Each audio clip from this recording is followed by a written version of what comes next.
तो cyber security के विषय में जैसा कि आप जानते ही हो कि जो आजकल कंप्यूटर का चलन हमारे हर एक क्षेत्र में हो रहा है, ऑनलाइन टीचिंग और ऑनलाइन स्टडी सब चल रहे हैं और आप रुपये के लेन देन में भी यूपीआई पेमेंट इत्यादि का प्रयोग करते हैं। ऑनलाइन बैंकिंग अपने चरम पर है और सभी ऑनलाइन फॉर्म, एडमिशन फॉर्म इत्यादि आप और जॉब के लिए फॉर्म है सभी भरते ही हैं। तो ये थोड़ा सा हमें जानना होगा कि साइबर सिक्योरिटी है क्या। साइबर सिक्योरिटी वो है कि साइबर का यूज करते करते और इंटरनेट का, कंप्यूटर का उपयोग करते करते हम सुरक्षा के कारणों को भी ध्यान दें, अपनी सुरक्षा पर भी ध्यान दें। तो उसमें हमें क्या करना होता है कि हम जैसे जीमेल चलाते हैं सभी लोग, और जीमेल चलाते हुए हम क्या करते हैं कि हमने अपने यूजर आईडी, पासवर्ड, जबकि जीमेल हम बनाते तो हम अपने यूजर नेम वगैरह सेलेक्ट करके और हमने जीमेल अकाउंट अपना बना लिया और जस्ट हमने ओके ओके ओके ओके करके हमने अपना अकाउंट बना लिया और अकाउंट हमारा चालू हो गया और हमने उसको ऑपरेट करना शुरू कर दिया। जबकि हम कभी भी उसके प्राइवेसी पॉलिसी में नहीं जाते हैं और जो उसके टर्म्स एंड कंडीशंस हैं उसको भी हम कई बार नहीं देखते हैं। तो ये हमें यहाँ पे जानना आवश्यक है कि धीरे धीरे जैसे हम जीमेल अकाउंट अपना बनाते हैं तो कुछ दिनों के बाद ही हमारे पास जो अननोन मेल्स हैं, जो अनवांटेड मेल्स हैं वो हमारे पास आनी शुरू हो जाती है। तो ये कैसे हुआ, किसको पता चला, किसको मिला हमारा ईमेल एड्रेस, जबकि हमने किसी को उसको दिया भी नहीं है। तो ये कारण वही है कि टर्म्स एंड कंडीशंस में बहुत सारी ऐसी चीजें होती हैं जिसको हम नहीं पढ़ते और हम उनको एग्री कर देते हैं।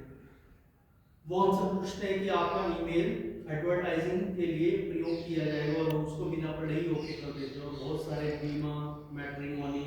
और बहुत सारे इन्वेस्टमेंट के मेल हमारे पास आते रहते हैं।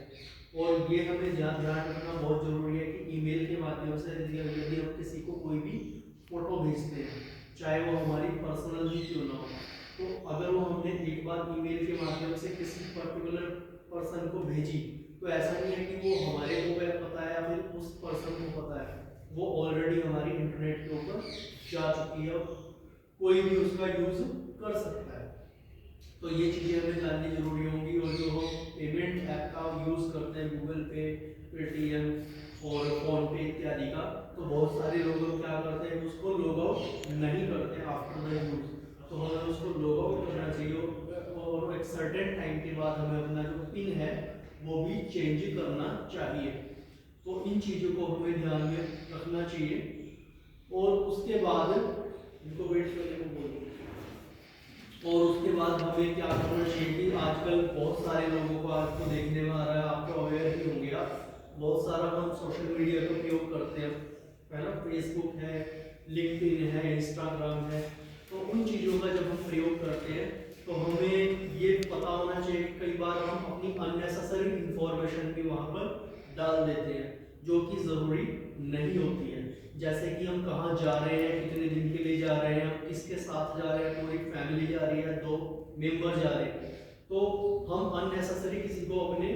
बता रहे हैं कि हम कितने दिन के लिए अपना घर छोड़ करके बाहर जा रहे हैं और कितने दिन के बाद हम वापस जाएंगे। तो कोई भी अप्रिय घटना हमारे घर के साथ घट सकती है क्योंकि हमने अपने आप ही बता दिया कि हम इतने दिन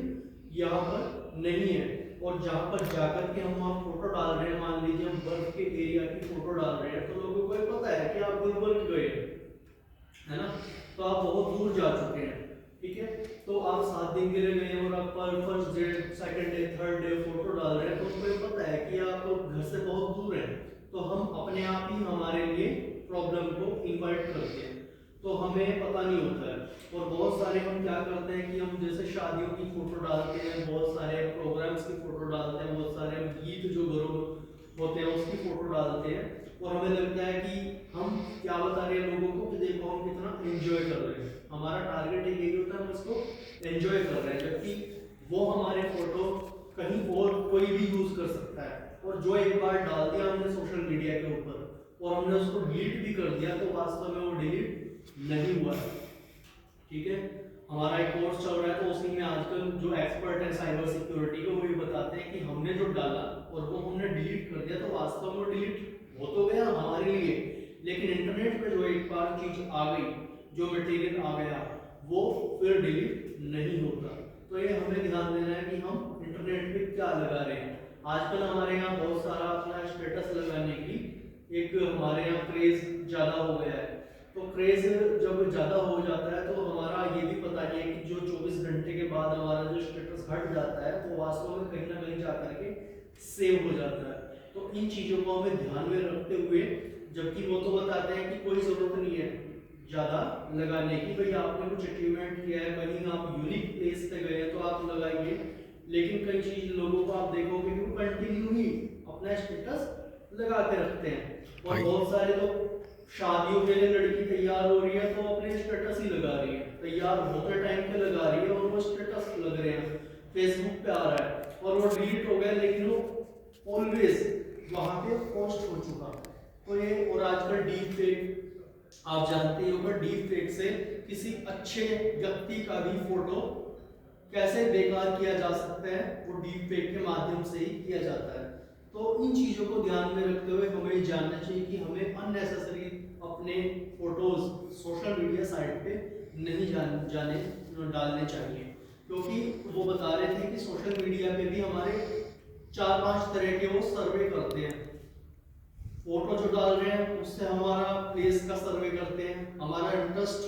जब आप सोशल मीडिया पे देखते हैं कि भाई इंटरेस्ट किस में है, तो हम किसी जगह का नाम डाल दिया, किसी बुक का नाम डाल दिया, किसी व्यक्ति का नाम डाल दिया, ठीक है, तो हमें समझ जाते हैं कि इसका इंटरेस्ट है, फिर वो हमें वैसे ही एडवर्टाइज मेल पे देगा या फेसबुक पे भी देगा, ठीक है। और कितने हमारे कहाँ किस किस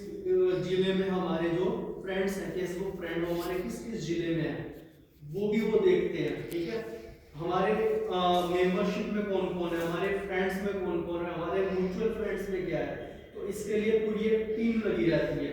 जो कि ये सर्वे कर रही है। और डाटा ऑलरेडी, मतलब कि कोई कुछ करता नहीं है, डाटा ऑलरेडी हमारा जो है सबका साइबर वालों के पास जा रहा है कि इतने लोग जो है वो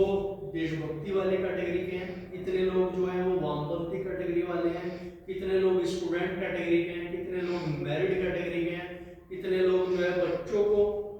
है ना फैमिली वाले हैं, कितने लोग जो है शादी करने के लिए तैयार हो रहे हैं, ठीक है, कितने लोग अभी बैचलर्स हैं, है ना। तो वो सारा का सारा सर्वे में एक डाटाबेस अपने आप तैयार हो रहा है, वो खुद नहीं ले रहे, वो हम दे रहे हैं उनको, हम ही दे रहे हैं उनको, ठीक है। तो ये चीजों को हमें जानना चाहिए कि हमें किस तरह से अपना बचाव करना है। और ऑनलाइन बैंकिंग के रूप में भी हमें ये बताया जाता है कि हमें कोई भी पब्लिक जो डेस्कटॉप है उसके ऊपर अपना डाटा हमें नहीं डालना चाहिए, उसके ऊपर कभी हमें लॉगिन नहीं करना चाहिए, क्योंकि कई बार हमने जो पासवर्ड सेव किया और अगर दूसरा व्यक्ति अगर कोई आया और वो उसकी वेब ब्राउजर की हिस्ट्री में अगर गया तो हमारे पासवर्ड को आराम से ले सकता है, रीड कर सकता है, ठीक है। तो ऑनलाइन बैंकिंग का जो काम है वो हमें अपने ही पर्सनल डिवाइस के ऊपर करना चाहिए। IRCTC का टिकट कई बार हम पब्लिक डेस्कटॉप के ऊपर बुक कर लेते हैं, तो पब्लिक डेस्कटॉप का यूज अगर हमने किया तो IRCTC का जो हमारा पासवर्ड है वो अगर कोई और ले लेगा तो हमारा लॉगिन कर दिया, और लॉगिन किया तो पता लगा उसने पाकिस्तान का या फिर अटारी का, अमृतसर का उसने टिकट करा लिया हमारी आईडी से, और हमारी आईडी से होगा और हमको पता नहीं है, और कोई व्यक्ति वहां चला भी गया टिकट बुक करके। तो ये चीजें हमें ध्यान में रखनी चाहिए। और कई बार आप ध्यान रखना कि जिसका भी आप टिकट बना रहे हो अपनी IRCTC के अकाउंट से वो आपका नॉन हो, वो कोई फ्रॉड ना हो, या फिर वो कोई नॉन भी हो, अगर कोई फ्रॉड एक्ट में अगर वो जा रहा है वो करने के, तो हमें ध्यान रखना चाहिए कि हमारी आईडी से टिकट किसका बन रहा है, क्योंकि अगर कुछ भी हुआ तो पकड़े हम भी जाएंगे, ठीक है, कि टिकट किस आईडी से हुआ है, ठीक है, किस अपना जो एक हमारा जो इंटरनेट एड्रेस होता है, URL एड्रेस होता है, IP एड्रेस होता है कंप्यूटर का, हमारे पर्सनल कंप्यूटर का भी कौन यूज कर रहा है, हमारे पर्सनल लैपटॉप का, फोन का कौन व्यक्ति यूज कर रहा है, ये भी हमें ध्यान देना है कि नहीं तो हमारे फोन का IP एड्रेस है, हमारे लैपटॉप का, डेस्कटॉप का IP एड्रेस है, तो वो ट्रेस हो जाएगा, बड़े आराम से ट्रेस हो जाएगा। तो ये सारे के सारे साइबर सिक्योरिटी के जो बढ़ते हुए, क्योंकि आजकल कंप्यूटर का यूज बढ़ रहा है, हर एक व्यक्ति कर रहा है, लेकिन इन चीजों का हमें पता नहीं होता कि हम अनजाने में कितना कुछ कर जाते हैं, ठीक है। बहुत सारी तुम महिलाओं को देखोगे जो शादीशुदा महिलाएं हैं और अपनी रील डाल रही और वो पता नहीं क्या उनको फेमस होना है, कितने उनको लाइक करने के बाद, उनको शेयर करने के बाद पैसे मिलेंगे, पैसे तो मिलेंगे या नहीं मिलेंगे, लेकिन उनका जो वीडियो है वो कितनी दूर तक जा चुका है वो हम अंदाजा नहीं लगा सकते। तो इन चीज़ों को हमें ध्यान में रखना है कि हम ये चीज़ों को समझ सकें, क्योंकि जब चीज़ें बिगड़ जाती हैं तो कोई उसका सॉल्यूशन नहीं होता। एक बार गया तो गया, तो हम इससे क्या है अवेयर होकर के अपने आप को रोक सकते हैं, क्योंकि मोबाइल का यूज़ बढ़ रहा है और हम बहुत सारी चीज़ों को एग्री कर ही देते हैं, ठीक है, और हमें पता नहीं रहता। तो हम ये करें कि जीमेल को प्रॉपरली चलाना सीखें पहले तो, ठीक है। जीमेल के ऊपर हम बहुत सारी प्राइवेट पॉलिसी में प्राइवेसी में जाते नहीं है कि हम क्या क्या सेटिंग कर सकते हैं। इवन हमें बताया गया कि जो हमारे अनवांटेड कॉल्स हैं, अनवांटेड मेल्स हैं, हम उनको भी फिल्टर कर सकते हैं। मतलब कि अनवांटेड कॉल हम ईमेल हम नहीं चाहते, प्राइवेसी में सेटिंग में जाके वो भी हो जाता है, पर हम ऐसा करते नहीं है तो हमारा जीमेल भर जाता है, ठीक है। तो इन चीज़ों को हमें ध्यान में देना चाहिए, ठीक है। तो ये चीज़ों को हमें अवेयर रहना चाहिए, ठीक है। बस।